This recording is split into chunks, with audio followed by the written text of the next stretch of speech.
Hello. Welcome to Pod Maverick After Dark. Our audio package got a little goofy there for a minute. I don't really know what's going on there, but much like the audio package, sometimes I don't know what to expect from our Dallas Mavericks. Dallas Mavericks came out tonight in a 9-10 playoff matchup. Dallas on the road. They defeated the Sacramento Kings 120 to 106, and the game was never really close. Josh, how you doing? I'm doing good. I knew what to expect. You did, and it's really, guys, I got to tell you, This wasn't a bit. Sometimes it's a bit. I legitimately knew they were going to win this game. It was like the second quarter of Kings Warriors. And Josh goes, the Mavericks are going to make the playoffs. He didn't say they were going to beat the Kings. He said they're going to beat the Kings and whoever lost that game. Yeah. And quite candidly, we'll get to that in probably a little later in the show. That looks like a good bet. Dallas Mavericks came out tonight, and 80 started the first quarter really rough. Didn't matter. Everybody else, Klay Thompson really looked good. Najee Marshall played kind of a quiet, impressively brilliant point guard floor game for the Dallas Mavericks, really started things going. And the Kings just were unable. They were terrified of the Mavericks in the paint. Mm-hmm. And as the game went on, their assholes got tighter. I really don't even know how to talk about this game in a big picture sense, because I went on Sacramento Sports Radio earlier today and I said, my X factors for this game were Spencer Dinwiddie leading with Spencer Dinwiddie. I said Spencer Dinwiddie or Brandon Williams or Klay Thompson. There you go. That's pretty good. 2 out of 3. Right. Because I said, one of these guys needs to have a good game for the Mavericks to stand to beat the Kings.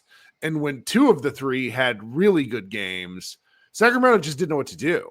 I mean, Brandon Williams in that second quarter, because guys, the Mavericks had a 44-19 second quarter. The game was over at halftime. Mm-hmm.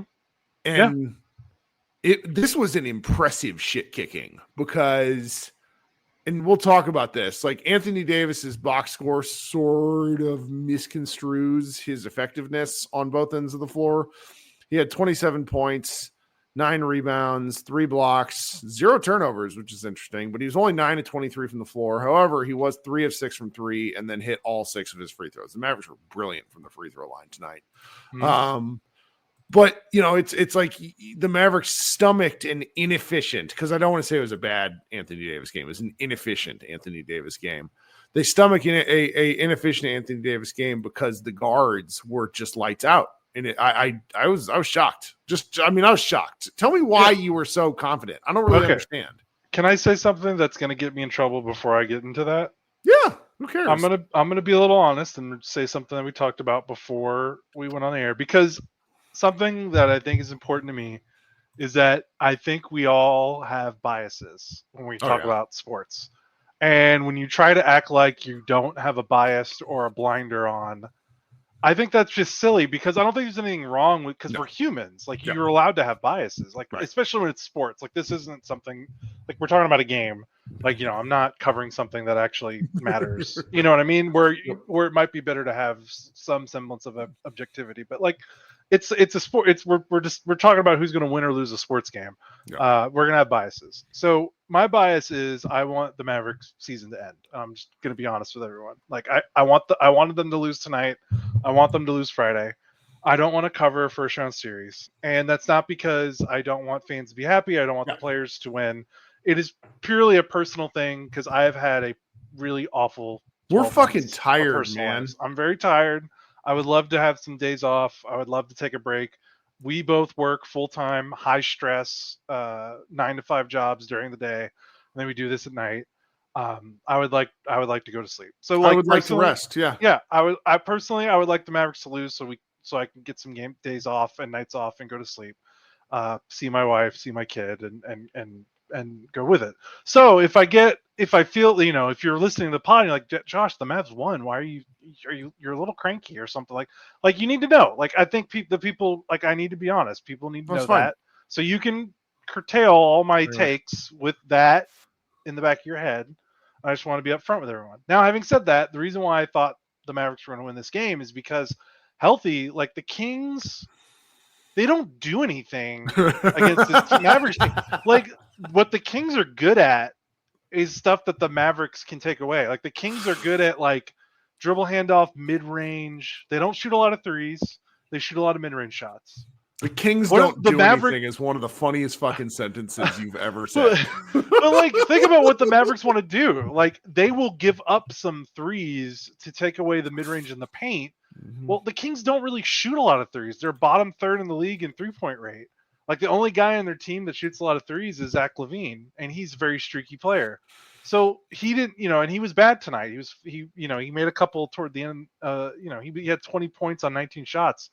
So like, okay, so you got that, and then defensively, like the Kings, like they've got like maybe 2 good defenders. Like Sabonis isn't a rim protector, and neither is really Valanciunas. They're big bodies and they get in the way, but they're not the kind of dynamic switching or covering the floor kind of type big men defenders. And then you've got like LaVine and Keegan Murray and DeRozan. Like Keon Ellis is a pretty good defender, but like they just didn't. It was a woeful mismatch that just looked really obvious to me on paper because the Mavericks defensively, like they love guarding teams like the Kings, like a team that wants to try to score from the mid range and try to do stuff from inside out, get into the paint. Like the Mavericks are going to wall off the paint, and then they weren't really scared from 3 because they don't have enough 3-point shooters. Well, offensively, I thought the Mavericks executed well. I don't watch enough Kings, so I don't know if this is what they normally do, but the Kings were playing really close up on the perimeter. They were pressuring the ball, sometimes doing some full court, 3/4 court press, and then they were guarding way beyond the 3-point line extended. And I don't know if that's how they normally play. If they do, forgive me. But if they don't, I have to imagine it was, well, they don't have Kyrie Irving. Let's take advantage of them not having a point guard. Well, the Mavericks roasted that. Like they beat that defense with like one dribble, and then there's nothing behind them. Because Sabonis is not a shot blocker and Valanciunas is not a great shot blocker either. So like they got past that easily because if you're guarding 40 feet from the basket and there's no one to help you because there's so much space between you and the basket, the Mavericks beat that and they had so much open space and they kind of picked them apart. And the Mavericks were the better coach team tonight. They were more well prepared and they had more advantages and they took advantage of it. So that's my take. What do we make? And I mean, we gotta look, guys. It's you got to give Jason Kidd credit where credit is due. Great coach game. The Najee Marshall as the point guard with Derek Lively, Klay Thompson, PJ Washington, Anthony Davis. I'm pretty sure we haven't seen that starting lineup yet. Not like there's been a lot of opportunity because everybody's been hurt in different points, but Najee Marshall as distributor, as sort of the quiet engine, is really fun. And they're big. That starting lineup is very big. Real big. Like there was what was the inverted pick and roll that got Lively early in the game from Anthony Davis driving? Do you remember that? It was at I don't know if I remember that one, but I remember they did run a couple of those. I mean, they opened the game with Klay coming off a down screen. Great play. That was a great and play. Then he passed it right to Lively for a dunk. Yeah, well, taking advantage of that over aggressive defense. Sure. So I'm going to pivot almost immediately from Najee because Najee's stat line isn't really indicative. His impact was felt way beyond his stat line. But yeah, Klay Thompson. So one of the things I forgot until somebody reminded me today was Klay Thompson was 0 for 10 last year with the Warriors in Sacramento in a play-in loss. Yeah, that's how he comes out tonight. Warriors' tenure ended. So this is wild, guys. He comes out tonight and misses his first 2 threes. He then hit his next 5 and really only missed one more shot. Wow. He was nuts. 16 points in the second quarter. He's the reason why they exploded in the second quarter. Him and the Brandon Williams threes were effectively what put the game out of reach. And you could tell, like he knew, like he's mostly pretty calm and cool on the court. He does get demonstrative at times. But, man, he was strutting after every made basket tonight. And I think after his final made basket, like he was really rubbing it in to the crowd. So, like, he was very much aware of what happened. Like, that was still fresh in his mind. It's wild, man. It was fun. And, you know, it's like, look, we got a one commenter who's being a bit of a, I don't know, let's just say unkind. Josh and I don't make enough money off of this to really justify the amount of time we put into this. I sort of drag Josh along kicking and screaming because I like doing it. But once we start doing it, I do think we like doing it. So it's like, you know, realistically, like I've not taken any time for myself since my dad died a couple weeks ago. Like it's just, we're all sort of just muddying through. So when we say we're tired, it's not that we don't like the Mavericks. It's that this has just been a lot at once on top of like our own personal lives have like dragged into this. And that just makes it all a little bit too much. That said, when like we're talking about the game and when the game has some interesting elements to it, like this game did, like when the games have been boring, like I hated January because the games were boring and they didn't matter because everyone's hurt. And they're boring. Yeah. And that's the real bitch of it. And it's like, you spend 2.5 hours watching a basketball game, you at least want to be able to take something away from it. And it's like, Jason Kidd benching Spencer Dinwiddie tonight. Interesting. Yeah. Fucking interesting. But didn't he lead the team in minutes this season? He's led the team in minutes in games played.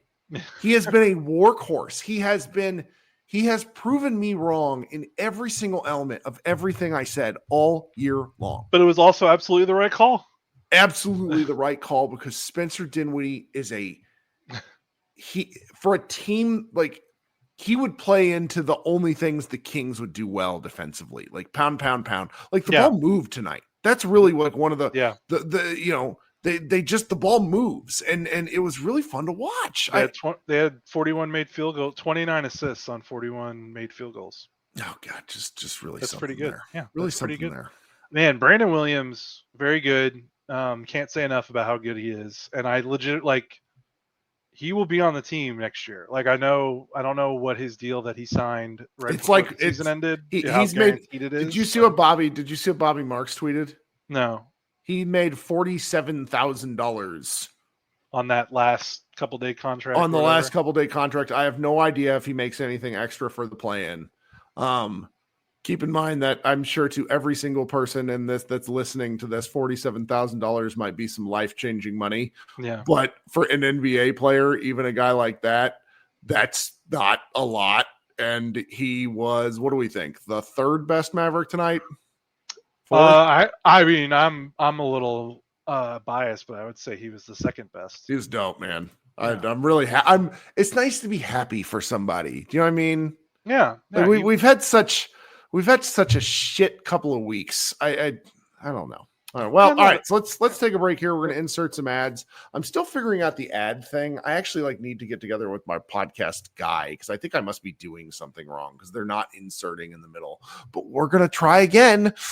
So stay tuned. And that if those ads actually do appear, somebody tweet me tomorrow. I'll be interested to know, because if they're not inserting on this part, then I am doing something wrong, and we'll figure it out. Josh and I will be right back. Thank you so much. If you're listening to the show, you're a true diehard, and that's the kind of person that we want to have with us as we continue slogging along with this Mavs content during a little bit of a weird cycle in the fandom here. If you haven't subscribed, please do. And that goes for YouTube, that goes for your podcast feed. All those sorts of things are very, very helpful to Josh and I over the long term. I've not responded to any YouTube comments lately. And that's just mainly because I've been lazy, but I read them all, and I'm very very grateful. All right, so I do want to mention something real quick that I think is at least, because there's a little bit of an elephant in the room with this. Literally yesterday, Josh and I had a 40-minute podcast where we used Nico Harrison as the human punching bag that he has opted into being. So it's a little bit, it's two competing ideas where we expressed extreme displeasure with Nico Harrison and everything he had to say. Then we're talking about how much fun it was to watch the Mavericks team. And I at least want to acknowledge the fact that those two ideas don't really mesh. because he built a team that we just watched that we're now kicking the shit out, or that we're now that we're like happy with watching. I just want to acknowledge that I don't necessarily think we're being hypocritical because it's two different sets of ideas at play, but I at least want to acknowledge it before somebody tells me I'm a moron. Well, you know what and I mean? yeah, I mean, and also they won the 9-10 game. Like they got to win Friday, and which is hard to do. Yeah, I know. I don't know 10 seats. I don't think 10 seats win a lot of games. A 10 seed has not made the playoffs, I don't think, during the 6 years of this. No, so this would be a first if the Mavericks actually managed to do it. Yeah. And so it's just I every now and again. But that's why we've always said after all these Nico podcasts is we're like, it's not about the players, and that's why like anytime anyone's like, well, don't get this thing, it's like no, everyone's been mostly cheering the players. We've been pretty consistent about that since the beginning of this whole ordeal. Well, I chose today to be a day where I spend some time on the internet engaging with the old fan base.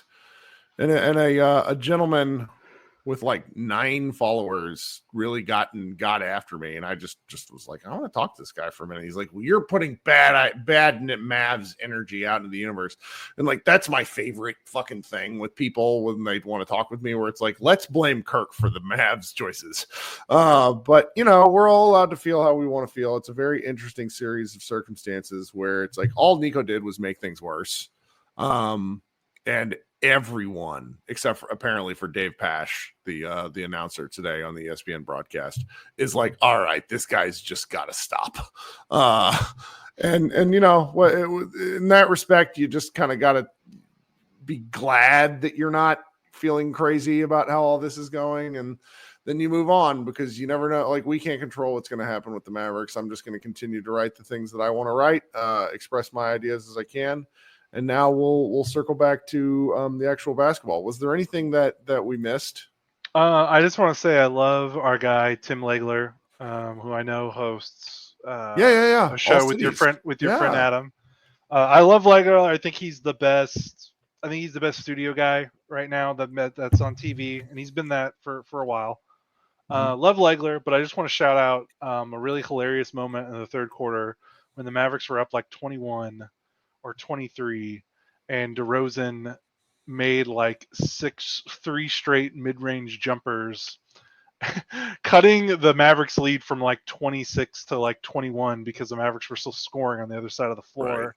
Right. And Legler made a comment where he was like, it's like the third time DeRozan scored from that right baseline. Mavericks better watch out. Like, don't let, this lead shrink away. And I'm just like, it was just really funny because I was like, I don't think the 20-point lead is going to get whittled down in a quarter and a half with long 2-pointers. Like it was just funny. Like the Mavericks are going to be terrified. Yeah, they're good that the DeRozan is making a bunch of 15 to 20 footers while they're up 23. There's going to be, just because Mavericks fans we're all a thirsty bunch. Sports fans in general, there's going to be a push at some point in the summer for DeRozan, and that's the game I'm just going to reference, because he made shot after shot after shot, and it didn't matter. Didn't matter at all. His defense was bad.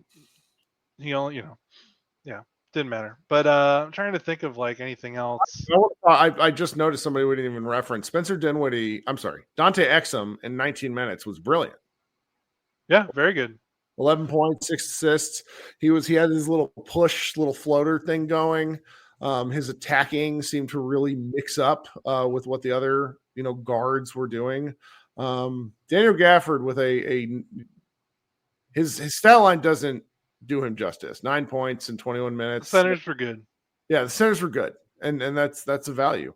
I made Sabonis look in bit like Max Christie got destroyed while they were on the floor. I don't know what to make of that. That doesn't track with my brain. Yeah, I think it's interesting that basically Exum and Williams took Christie and Dinwiddie's spots in the rotation, because Christie has been playing a lot.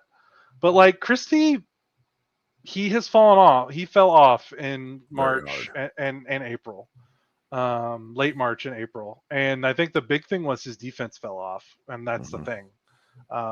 I think they have enough. I don't know if they have enough offense, but I think Kidd feels confident enough in his offense where if it's like, hey, if you're not giving me anything on the defensive, like if Christie's not like, okay, we'll play Exum, we'll play Brandon Williams. He's making shots. Like Clay's making shots. Najee's making shots. Like we don't need your shot making if you're going to be a zero defensively. Christie has kind of struggled a little bit on defense, but that's okay because he's a young player. Like he'll get better. But I think that's probably what went into it. Sure. I mean, if anything, it should give you, with some of the guys who didn't have great games. One of the things that I like about a win like this is like there's some circumstances where you need every player to have a good game in order to win. Like, for example, playing the Oklahoma City Thunder. It's nice to see that the Mavericks got subpar games from certain players and they still kicked the shit out of who they were playing. Yeah, I bet you if you told most people Anthony Davis's stat line tonight, they'd be like, "Oh, well, the Mavericks lost by 6 or something." Yeah, or just anything. You know? The turnovers were huge. Mavericks only had 9. Huge. That's that's cool. The game. I think that's the game, really, because everything else was the points off turnovers here difference? I'm going to go look this up. So the points off of turnovers. Oh, it's not. The Mavericks didn't score that many off of turnovers, all things considered. Yeah, they had 18, so they only had a 3-point advantage in points off turnovers. But it's more just the extra possessions mattered. They got to the free. It was turnovers and free throws because they made 13 more free throws, and then they had 9 less turnovers. Like that's massive. That's absolutely massive. Yep. And then the only other thing I noticed, I'm talking if you've got a point, but the only other thing I really know, like anytime Sabonis touched the ball against Derek Lively, like I felt bad for Sabonis. Mm-hmm. Like I legitimately felt bad. Like I was like, what is this? Because I don't watch a lot of Kings. Yeah. But when I do watch it, it's usually playoff games or important games. And I feel like every time I turn on an important Kings game, some guys just don't have it. And that's like, he's good for what he is, but my God, man. I mean, I was just like, I felt bad for him at times. Like he could not do anything. He couldn't do a single thing. Like he was as ineffective as because I guess he's their best player, or is it DeRozan or Levine? I don't know. But he's kind of their hub. Like he makes everything that they do work when they are playing well. And he had nothing tonight. It's really something. Lively or Gafford or Davis. So before we move on to a brief discussion about the Grizzlies, we don't got too much to say there. I do have to note. So I'm watching on the playback. So during the playback, instead of getting commercials or anything like that, I was able to see like in arena stuff, like game ops and things like that. And the Kings are one of a few teams that do a really fantastically fun segment called the Perfect Pump, where you get 3 people and they try to do the gas thing and they pump gas to try to match a certain dollar amount. Okay. Awesome. It's like a Price is Right game from when you were a kid. And one person went over and the next 2 people, 2 in a row, got the exact number they were supposed to get. And That's it was hard. like, yes. So the crowd was going nuts, louder than they were at any point during the actual game. So it was like, what the shit is that? It was awesome. I posted a link of it on my Twitter if you're at all interested. It was really funny to watch live. All right, last stuff. So any kind of early early, we're not going to do a preview. You and we don't have enough bandwidth before Friday. Any Mavs Grizzlies thoughts? I think they're going to win. Because Jaren Jackson Jr. Does not play well against Anthony Davis. Mm-hmm. Double big lineup. I could see that giving the Mavericks some that's the Mavericks double bigs won't necessarily be. Holy shit! The Kings have already fired Monty McNair. The Mavericks have ended another franchise, which is really funny. I would fire him too after that game. Holy shit, man! I mean, that was awful. Jackson doesn't play big. Like he gets like 5 rebounds a game. So I mean, there's a chance for the Mavericks to bully them a little bit, even though the Grizzlies play double big. Edey is a rookie. You can make him look like a rookie. You can bully ball Jackson a little bit if you can get Gafford on him down low. Like I think Gafford can take care of him. The big thing is going to be 3-point shooting. Desmond Bane. Like the Grizzlies, I think, have a little bit more 3-point shooting, so the Mavericks can't get in a 3-point shooting contest because the Mavericks were 14 and 28 from 3. That's like really good for them. The Mavericks aren't, they don't, they want to keep this kind of a grinding, low-scoring points in the paint game. They don't want to get in a 3-point shooting contest. But Memphis has been a bleh team for like 2 months. Ja Morant doesn't seem like he's healthy. He sprained his ankle in that Warriors game. He finished it, but I don't know how healthy he's going to be. But I don't know. I don't like how the Grizzlies are playing. Their roster is weird. Did you say the stat about the plus 500? I was only kind of listening. Sorry. Well, yeah, I haven't. Go ahead, you say it. They haven't beaten a Western Conference team with a above 500 record since January. The funny part about that is the Mavericks haven't beaten. Yeah, the Mavericks aren't above 500. Well, and the Mavericks haven't beaten an above 500 team since February 12th. Mm-hmm. Or no, wow. They have one win against an above 500 team since February 12th. Well, wasn't it? Yeah, that's really. And it something. Was the Pistons. So. Yeah, I don't really have any thoughts other than the fact that an 8:30 Friday night game. Do you think they're going to win?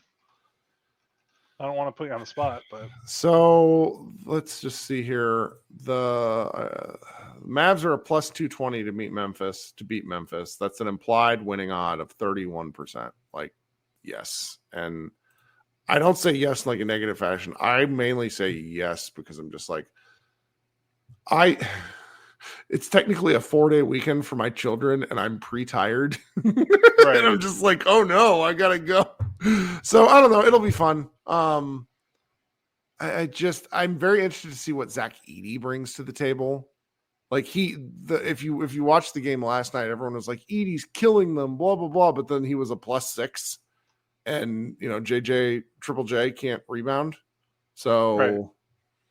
I mean, it's styles make fights. And, if you come out and you use a complete, like one thing you got to give Kid is like the single game planning and like the series planning. He really amps it up.